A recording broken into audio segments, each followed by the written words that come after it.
Bismillahirrahmanirrahim. Assalamualaikum warahmatullahi wabarakatuh.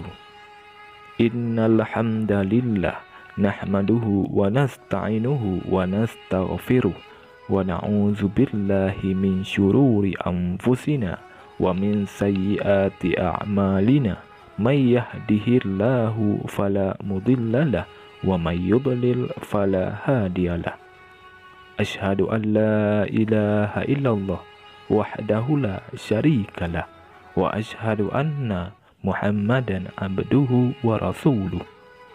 Allahumma salli ala sayyidina Muhammad wa ala ali sayyidina Muhammad. Syukur alhamdulillah kita dapat berjumpa kembali di channel ini. Harapan dan doa saya, semoga saudaraku semua yang menonton video ini selalu diberikan kesehatan, dilapangkan rezekinya, diampuni dosanya, dan dipanjangkan umurnya. Amin. Amin. Ya Rabbal Alamin. Saudara muslim yang dirahmati Allah Subhanahu wa Ta'ala, memasuki alam kubur merupakan fase pertama seseorang ketika mengalami kematian. Alam barzakh atau biasa disebut alam kubur adalah hal yang dianggap paling menakutkan saat pertama kali kita bangun atau sadar bahwa telah mati.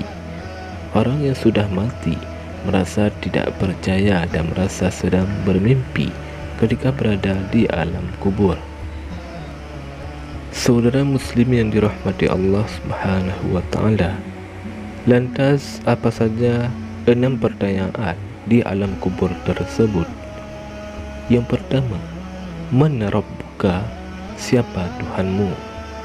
Yang kedua, ma dinuka, apa agamamu? Yang ketiga, man nabiyuka, siapa nabimu? Yang keempat, ma kitabuka, apa kitabmu? Yang kelima, aina kiblatuka, di mana kiblatmu? Yang keenam, man ikhwanuka, siapa saudaramu? Berikut ini adalah hadis Rasulullah SAW yang menggambarkan perjalanan manusia setelah melewati fase kematian.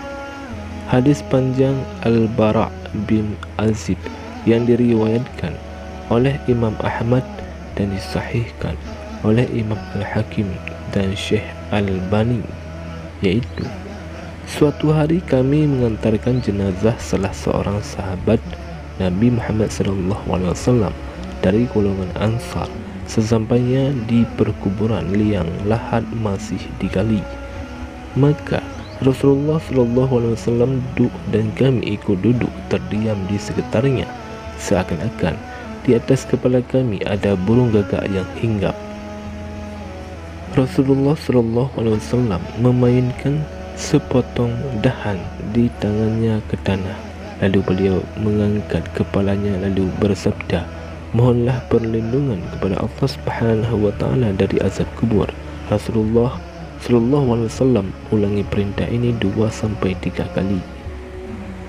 Rasulullah SAW bersabda, seandainya seseorang yang beriman sudah tidak lagi menginginkan dunia dan telah mengharapkan akhirat sakratul maut, turunlah dari langit para malaikat yang bermuka cerah secerah sinar matahari. Mereka membawa kain kafan dan wewangian dari surga, lalu duduk di sekeliling mukmin tersebut sejauh mata memandang.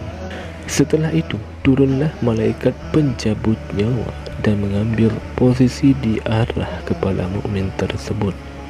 Malaikat pencabut nyawa ini pun berkata, wahai nyawa yang mulia, keluarlah engkau untuk menjemput ampunan Allah dari keridhaannya.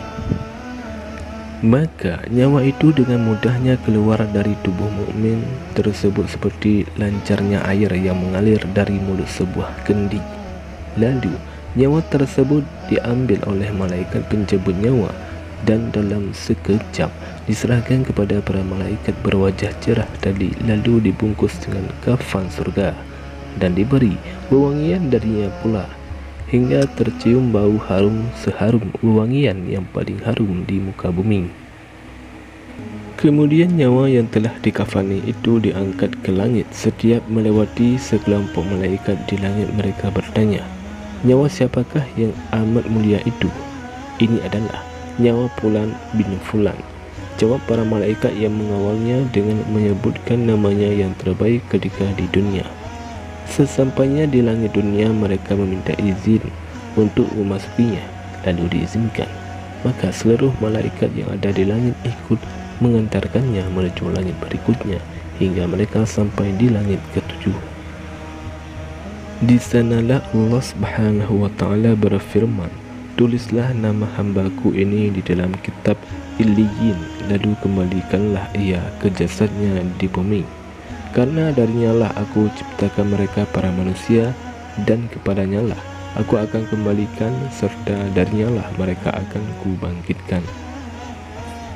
Lalu nyawa tersebut dikembalikan ke jasadnya di dunia. Lantas datanglah dua orang malaikat yang memerintahkannya untuk duduk. Mereka berdua bertanya, "Siapakah Rabbmu?" "Rabbku adalah Allah." Kembali bertanya, "Apakah agamamu?" "Agamaku Islam," sahutnya. Mereka berdua bertanya lagi, "Siapakah orang yang telah diutus untuk kalian?"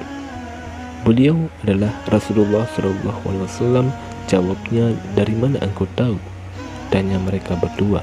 "Aku membaca Al-Quran, lalu aku mengimaninya dan mempercayainya." Tiba-tiba terdengarlah suara dari langit yang menyeru, "Jawaban hambaku benar, maka hamparkanlah surga baginya, berilah dia pakaian darinya, lalu bukakanlah pintu ke arahnya." Maka berhembuslah angin segar dan harumnya surga memasuki kuburannya, lalu kuburannya diluaskan sepanjang mata memandang. Saat itu datanglah seorang pemuda asing yang amat tampan, memakai pakaian yang sangat indah dan berbau harum sekali, seraya berkata, "Bergembiralah, inilah hari yang telah dijanjikan dulu bagimu." Mukmin lalu bertanya, "Siapakah engkau?" "Wajahmu menandakan kebaikan." "Aku adalah amal solehmu," jawabnya. Si mukmin tadi pun berkata, "Wahai Rabbku, segerakanlah datangnya hari kiamat, karena aku ingin bertemu dengan keluarga dan hartaku." Dan perlakuan ini berbanding terbalik bagi orang-orang kafir. Semua akan ditentukan lewat amal dan perbuatannya semasa hidup. Saudara muslim yang dirahmati Allah Subhanahu wa Ta'ala, demikianlah 6 pertanyaan di alam kubur yang menentukan masuk ke surga atau ke neraka. Semoga kita semua menjadi orang-orang yang senantiasa diridai oleh Allah Subhanahu wa Ta'ala dan dimasukkan ke dalam surganya. Amin ya rabbal alamin. Wallahu a'lam bishawab. Assalamualaikum warahmatullahi wabarakatuh.